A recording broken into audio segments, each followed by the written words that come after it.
Start that. What is up, rockers of the Rock Nation? Is your fellow rocker here, ex-Rockerman X, and I'm back with, well, it happened. Season 6 premiered. The Walking Dead came back, and I do apologize that there wasn't no Fear the Walking Dead reviews. I just decided not to do a Fear the Walking Dead. And I did watch it, but I just didn't want to do reviews for it. Later, maybe I might go back and do reviews for it, but for right now, I don't have any plans on doing it. However, what I was going to say, however, and also, don't ask, I can't speak tonight. I'm not drunk. I'm just stupid. But, as for the people who like my wrestling reviews, Night of Champions, the review should hopefully be tomorrow, finally. Or at least before Friday, because or if not tomorrow, before Friday, but hopefully I'm gunning for tomorrow to actually do it, because I have to rewatch it, get my head fresh again, whatever. However, this isn't about wrestling. This is about The Walking Dead Episode 1, the premiere, first time again, and the one that just premiered tonight, Episode 2, JSS, aka Just Surviving, or Just Survive Somehow. I almost forgot what it was, but JSS, Just Survive Somehow. Yeah. Anyway, and I'm not gonna lie, both these episodes to me were action-packed. Well, not so much the first one, but the second one was really, really, really action-packed. It was a mindfuck. But let's talk about the first episode first, aka the 90-minute premiere.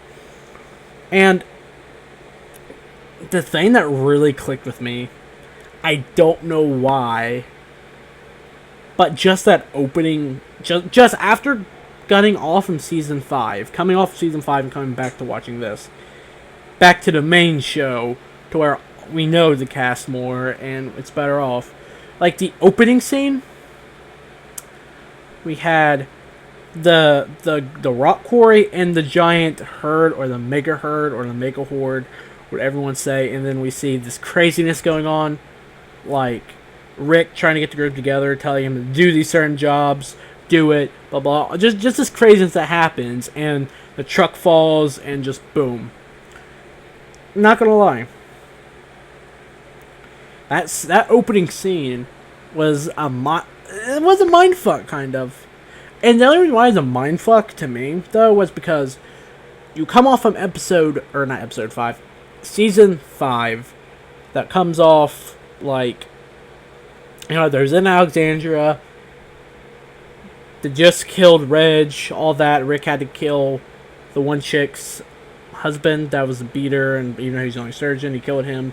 You see Morgan, all of them come in. We get the wolves introduced, officially, the guys of the wolves.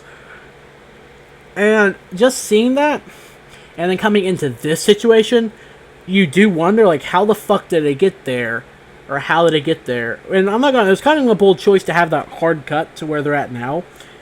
But then you got, throughout the show, and this is what I really did like about this episode, was because you got the black and white sequences throughout the episode, and then you had the real life, the stuff that's happening now in color.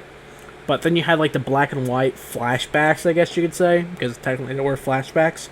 And they're filling in the gaps for you of how they got from, Rick just killed, technically, Rick just killed the chick's husband who just killed Deanna's husband, Reg, to the mega horde.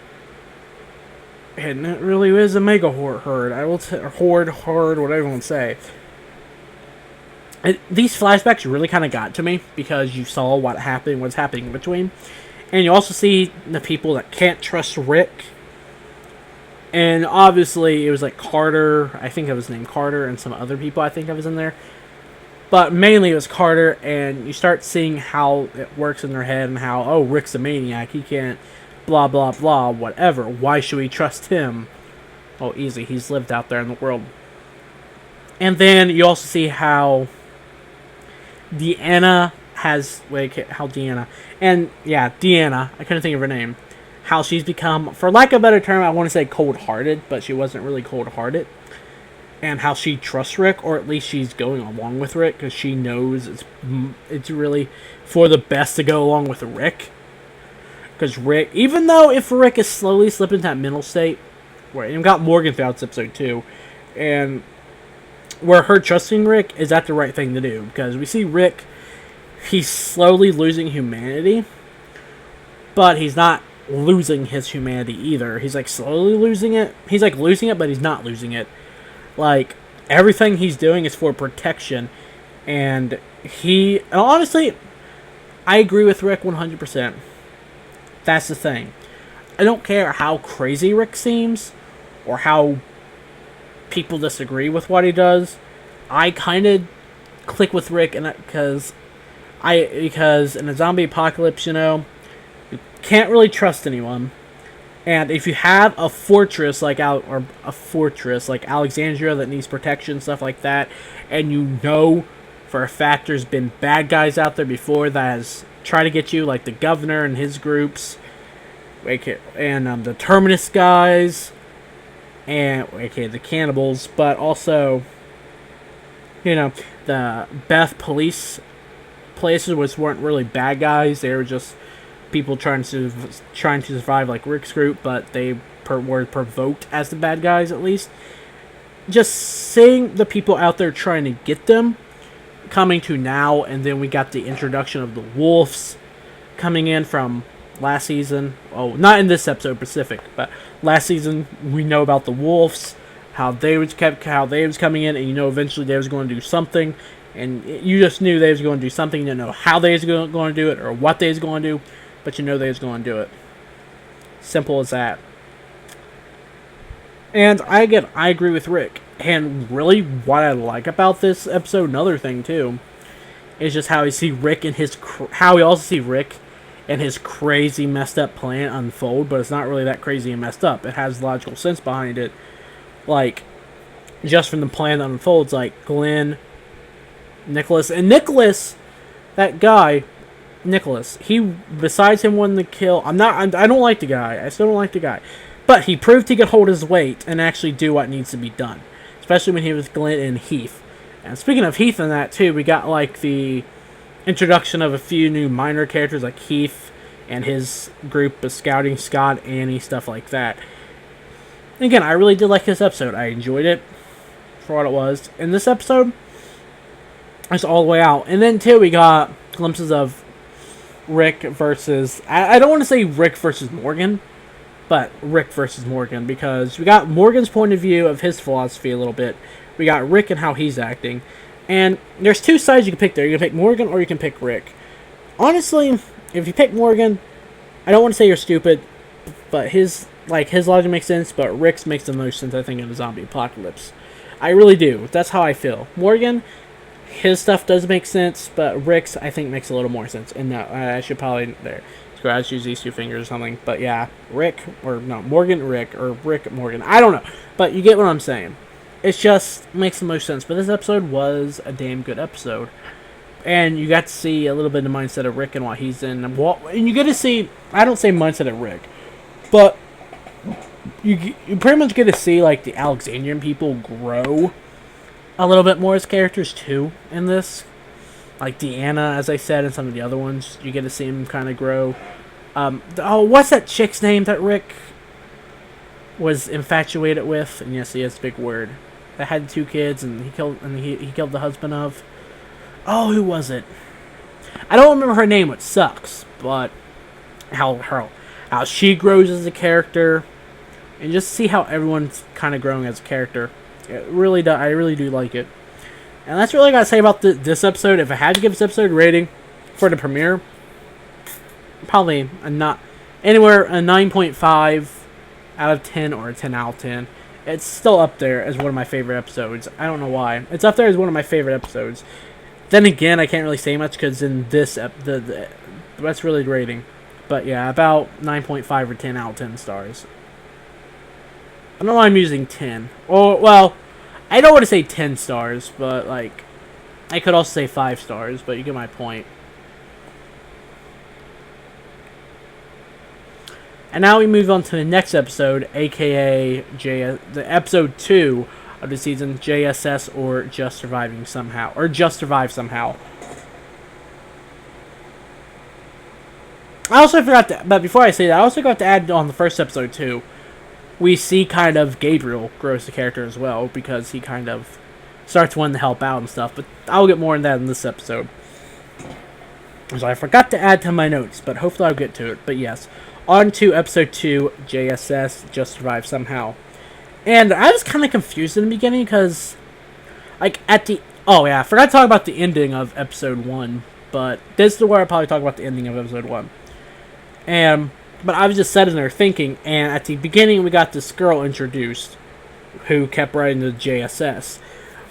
And before I get into what that is, I found that kind of a bold choice to do. I did like it, not gonna lie. I kind of did like it. It was a change. It was something bold, something different, kind of. But it was like a hard cut. I figured you'd get a hard cut from what the end was, because at the end of the first episode, we got the horn blowing somewhere in the distance. And just for some reason, as soon as that horn started blowing, I'm not gonna, and this interprets into this episode, but I just fucking knew the Wolves was up to something. I'm not gonna lie. I was sitting there thinking, like, yep, the fucking Wolves are up to something. I'm like, what the fuck? But back to the second episode where we got this girl introduced, or Enid, which she was, of course, in season 5 as well, but I didn't know that was Enid right off the bat. I was sitting there thinking, like, who the fuck is this chick? Is this a new character coming to Alexandria? Or what is this? And I also thought, is this Enid or is it not? And then it turns out it was Enid. And her story, I feel so sorry for the turtle. That turtle, though, man. That turtle she had to eat. But seriously, though, in a way you do feel sorry for her, and we finally get her backstory, because when she first came to Alexandria and you first heard about her, you knew she was alone, she didn't have anyone with her, she was basically by herself. And if she was really out there for 1 to 3 weeks, something like that, that survival instinct of hers really kicked in. Wait, I shit, my snap failed. Wait. There. That one worked. Just like that. Just like that. There you go. I'm sorry I'm being stupid, but they really did kick in. She lost her parents to the walkers, it was coming. The car's like, just seeing her in that car and her transition, I don't want to say badass. I wanted to say badass for Carol, but I'll get more on that later. And then just seeing her transition from that scared little teenage girl and the normal sense, because she was a normal teenager up until that point, just trying to survive. And then she turned into the survivalist already out thing, trying to eat the turtle. Oh, I feel sorry for that turtle. I really do. But then, with the walkers, shit like that, and her having to take these precautions, like, the cars. She's basically living off the land, living in, like, these cars she could find. It's just, I don't know. It's her backstory, though. I'm not gonna lie. It's one of those backstories that you kind of do feel sorry about. And you're like, damn, what if that was... And you just have to wonder, like, damn, what if that was me in that situation during Apocalypse? Or what if that was someone you actually know that was in that situation during Apocalypse or something? It's like one of those things. But we get her backstory, and you can tell she really does have a thing of... You kind of understand why she acted the way she did in the 5th season. Quiet, reserved, not wanting to let anyone in. It's just like, oh god. But then with this whole episode, we get the wolves attack. And again, I did say the wolves, that's so weird. But again, we get like the end of the horn honking, and we have like the time transition back a little bit before the horn honked. But they launch their attack, and they do their shit. And what I find funny about the Carol, too, I have with Carol, how she was just cooking the casserole or whatever. Just sitting there, she looked at the window, Miss Niedermeyer, she was smoking that cigarette, and then all of a sudden, you think Carol's going to go out there and give her hell about smoking it, and then all of a sudden, BAM! Right from behind one of the wolves. It's like, damn. And just... This episode was probably one of my favorites, just for the action-wise. I'm not gonna lie. This action was just, like, all over the place, but it was so damn good. But my question is, too, why... I want to know is the wolves in general. Like, why are they so demented to want to kill these civilizations of survivors? Like, they're survivors themselves. Why do they want to go in there and, like, literally... literally take their axes, hacks them up, chop them up, all this shit. It's just like, oh god. But that's my question. Like, why? Oh, I started meant to do this. And my question is, have they did the other towns and the other civilizations? Did they do the other murders in these other survivalist towns? And what one of the wolves did say is, "You don't belong here," or it's or you're not, or you're no, you're not supposed to be here. What that one said that Carol, boom, shot, and Carol, it wasn't make you think that it was claimed land or nothing, as what Kevin Smith said on Talking Dead. And I just elaborate. It's like that sane people aren't supposed to exist in the world anymore, and I guess that's kind of a point. Should sane people be able to survive in this world? Well, obviously Rick, he's still sane. He's going insane, but he's still sane. He's still sane, Rick. Should sane people be able to survive? And yeah, and honestly, if you go based off that logic, sane people should be able to survive. There's no reason to go and just mass murder people for no reason. It's like, really. And then just this whole fight scene in general, which when they were filming it happened in 45 minutes real time too, or that's what it showed in Talking Dead, and that's kind of boom. It's like, holy shit, and then they had to cut it up, whatever, and get the best things out. But what I'm saying though is, you get to see Carol being the badass she is, and how she has all these different costumes. She has like the motherly costume, and then she has like the Terminus poncho, and then she has her dressed in the wolf's outfit, and that was just I'm not gonna lie, in the wolf's outfit, her and that kind of pretty badass. I'm not gonna lie, and she just disguised herself, got through, did what she had to do, killed what she had to kill. Other people helped that had to help. It was just like, I don't know, it's just fucking badass. And then, though, the point of it is, it was just a really damn good episode. And then you have, like, and this is where you really do get to see Gabriel help, though. Gabriel wants to start helping, wants to start pulling his own weight. And Gabriel, I don't know, again, Gabriel's not a bad guy. He's starting to grow on me that he's not a bad guy. You know, what the shit he pulled last season, this season, I think he actually does want to help and stuff. He actually does. And, you know, he helps Morgan tie up the one guy, stuff like that. And, you know, and one thing, oh, no, and Eugene and Tara, nice to see Tara's being alive, too. But that, what's her name? Denise? Was that her name, I think? The psychologist turned surgeon. I'm not gonna lie. No, I kind of like that pairing, and she did roll really well, too. That's just the thing. What else was I going to say? Oh, no, what I was actually going to say is, too, with this episode... Oh, before I say anything. And then here we got Morgan, you know. And I feel like Morgan is generally disgusted with the way Carol and other people are handling, like, having to kill people, where he's a pacifist and doesn't want to fight unless he has to. Like, he knows how to fight, but he doesn't want to actually kill him. But what I find funny is at the end, he's like, I'm sorry, and he kills that one wolf member that I'm pretty sure he encountered before. Because if he said, I'm sorry, you know, and then that editing cut, he obviously would have had to kill him or something. That's my opinion on it.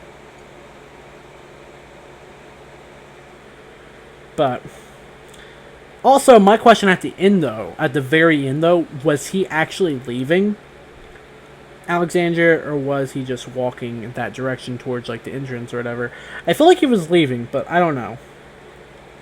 And then too, also that you had the connection with Carl and Enid, and then you had Ron, I think, Ron, and I think Carl kind of gets jealous of whenever Ron and Enid hug, but I can understand why, because, you know, Ron's without a father now, even though he was abusive as fuck. You know, Enid doesn't have any of her parents, so I think Ron kind of can find it in Enid, like, to help him and cope him and stuff like that, so he doesn't do anything stupid, you know? And then she comes in, like, with all the keys and called Carl and said, I want to say goodbye, I came to say goodbye, and that kind of say something that she didn't was able to say goodbye to her parents, so she has some connection with Carl, so she's like actually going to say goodbye instead of just leaving. It's just one of those things that really good. And I really do, sooner or later, want to see like a Carl Enid connection.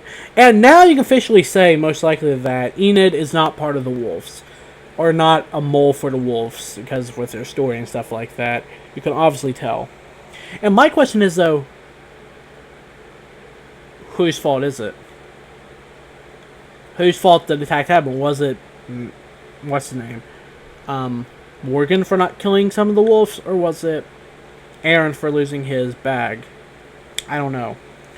But, I honestly, I don't know. And Aaron, he pulled his weight too in this episode, I will say that. We didn't see much of him in the first episode, or this episode we didn't see much of him either, but it's kind of nice.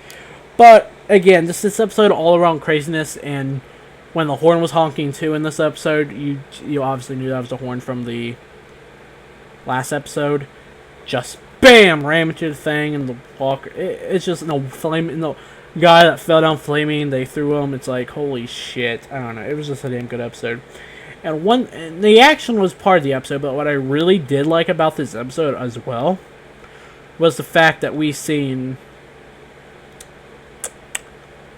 the main heroes, the main characters were away doing the whole mega horde excursion, trying to get them away.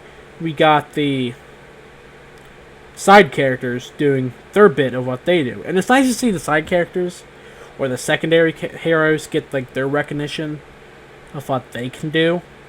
It was just so nice. I don't know. It was just a really damn nice episode. Just all around action and the way to care. It's just nice. My question is, though, before I leave off with anything, will the Wolves try to attack again? Or are the Wolves done for the season? Honestly, I think we're going to see more of the Wolves, to be honest. That's how I see it. You're going to have to. Because obviously that most likely wasn't all of them. Or at least as far as I know that wasn't all of them. But most likely we're probably going to have to see some of them again at some point. Because the ones escaped, there has to be more of them somewhere. However, that's all I gotta say about this episode, too. This episode, again, probably a 9.5 or a 10 out of 10 stars. I really did enjoy this episode. Probably another one of my favorite episodes, just for action-wise and just the way it was portrayed. It was just nice. I'm not gonna lie. Just the way stuff worked, it was just like, holy shit. But, this is back to my Walking Dead series. Hopefully I don't miss an episode. If I do, then we'll rip. I don't know if I'll do one every week. I'll try to do one every week, but I might do my reviews once every 2 weeks, whatever. Just do 2 episodes at a time instead of 1. Just depends. But I am trying to get back into making videos. Why? Because I want to make videos other than just using my channel as a stream archive. I do want to get back into making videos. But that's really all I gotta say. Again, this season, for both those, kicked off with a bang. Overall, just the way the episodes are, I loved them.